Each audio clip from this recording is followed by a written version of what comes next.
how do we prevent attacks? How do we protect our people? And I think we've got to have an intelligence surge where we are looking for every scrap of information.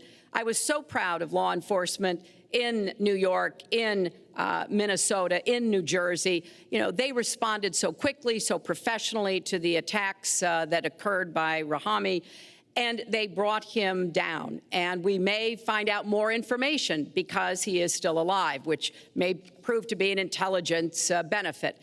So we've got to do everything we can to vacuum up intelligence from Europe, from the Middle East. That means we've got to work more closely with our allies. And that's something that Donald has been very dismissive of.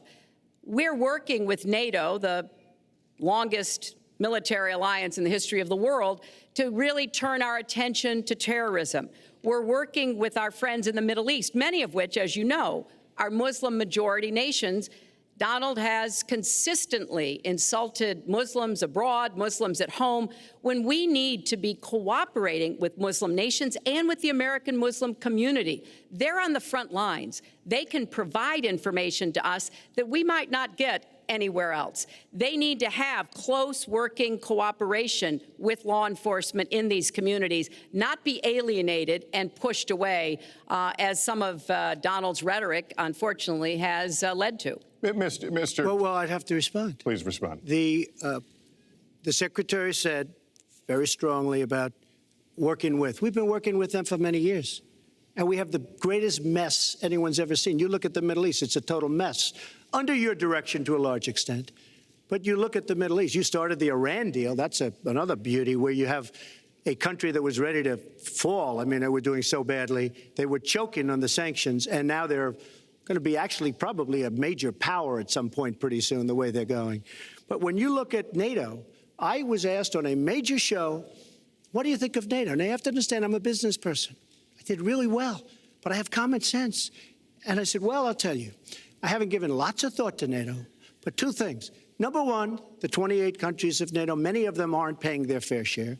Number two, and that bothers me because we should be, yes, we're defending them, and they should at least be paying us what they're supposed to be paying by treaty and contract.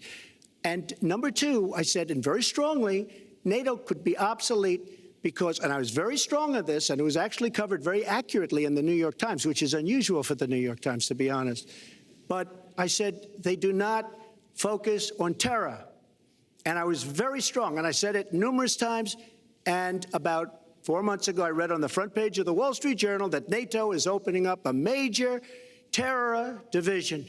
And I think that's great. And I think we should get, because we pay approximately 73% of the cost of NATO. It's a lot of money to protect other people. But I'm all for NATO.